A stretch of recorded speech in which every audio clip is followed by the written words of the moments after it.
Hi all, welcome to Blasters arena. ഇന്ത്യയിലെ transfer ജാലകം ഇപ്പോൾ വളരെ സജീവമായിക്കൊണ്ട് മുന്നോട്ട് പോവുകയാണ്. എന്നാൽ കേരള ബ്ലാസ്റ്റേഴ്സിന്റെ ഭാഗത്ത് നിന്ന് യാതൊരുവിധ നീക്കങ്ങളും സംഭവിക്കുന്നില്ല. അത് ആരാധകർക്ക് നിരാശ നൽകുന്ന കാര്യമാണ്. ഇത്തവണത്തെ ISLൽ കേരള ബ്ലാസ്റ്റേഴ്സ് പങ്കെടുക്കുന്നുണ്ട് എന്നുള്ളത് ഉറപ്പായി കഴിഞ്ഞിട്ടുണ്ട്. കാരണം ഫസ്റ്റ് ഇൻസ്റ്റാൾമെന്റ് ആയ 55 ലക്ഷം രൂപ കേരള ബ്ലാസ്റ്റേഴ്സ് നേരത്തെ ഫെഡറേഷന് നൽകുകയും ചെയ്തിരുന്നു.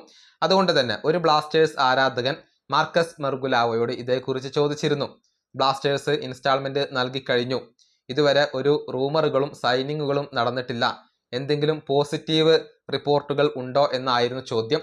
അതിന് മാർക്കസ് നൽകിയ മറുപടി ഇങ്ങനെയാണ്: ഇപ്പോൾ കേരള ബ്ലാസ്റ്റേഴ്സിനകത്ത് ചെറിയ രൂപത്തിൽ കാര്യങ്ങൾ നീങ്ങി തുടങ്ങിയിട്ടുണ്ട്, കാര്യങ്ങൾക്ക് തുടക്കമായിട്ടുണ്ട്. പക്ഷെ കൺഫർമേഷനുകൾ ഒന്നും തനിക്ക് ലഭിച്ചിട്ടില്ല. അതായത് സൈനിങ്ങുകളുടെ കാര്യത്തിൽ തനിക്ക് കൺഫർമേഷനുകൾ ഒന്നും ലഭിച്ചിട്ടില്ല. നാളെ കേരള ബ്ലാസ്റ്റേഴ്സുമായി ബന്ധപ്പെട്ട അപ്ഡേറ്റുകൾ താൻ ചെക്ക് ചെയ്യാം. ഇതാണ് മാർക്കസ് മെർഗുലാവോ പറഞ്ഞിട്ടുള്ളത്. ഇതിൽ പോസിറ്റീവായ ഒരു കാര്യമുണ്ട്. ബ്ലാസ്റ്റേഴ്സിനകത്ത് ചെറിയ രൂപത്തിൽ ഇപ്പോൾ നീക്കങ്ങളൊക്കെ ഉണ്ടായി തുടങ്ങിയിട്ടുണ്ട്, അനക്കങ്ങളൊക്കെ വെച്ച് തുടങ്ങിയിട്ടുണ്ട് എന്നാണ് മാർക്കസ് മെർഗുലാവോ റിപ്പോർട്ട് ചെയ്തിട്ടുള്ളത്. പക്ഷെ സൈനിങ്ങിന്റെ കാര്യത്തിൽ കൺഫർമേഷനുകൾ ഒന്നും ലഭിച്ചിട്ടില്ല എന്നാണ് മാർക്കസ് മെർഗുലാവോ ഇപ്പോൾ വ്യക്തമാക്കിയിട്ടുള്ളത്. ഏതായാലും ഒക്ടോബർ മാസത്തിലായിരിക്കും ISL ആരംഭിക്കുക.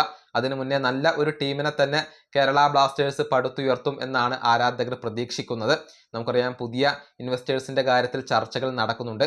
ആ ചർച്ചകൾ ഫലം കണ്ടിട്ടില്ലെങ്കിൽ മാഗ്നം സ്പോർട്സിന്റെ കീഴിൽ തന്നെയായിരിക്കും ഇത്തവണയും കേരള ബ്ലാസ്റ്റേഴ്സ് ISL കളിക്കുക. ഈ വീഡിയോ അവസാനിപ്പിക്കുന്നു. അടുത്തൊരു വീണ്ടും കാണാം.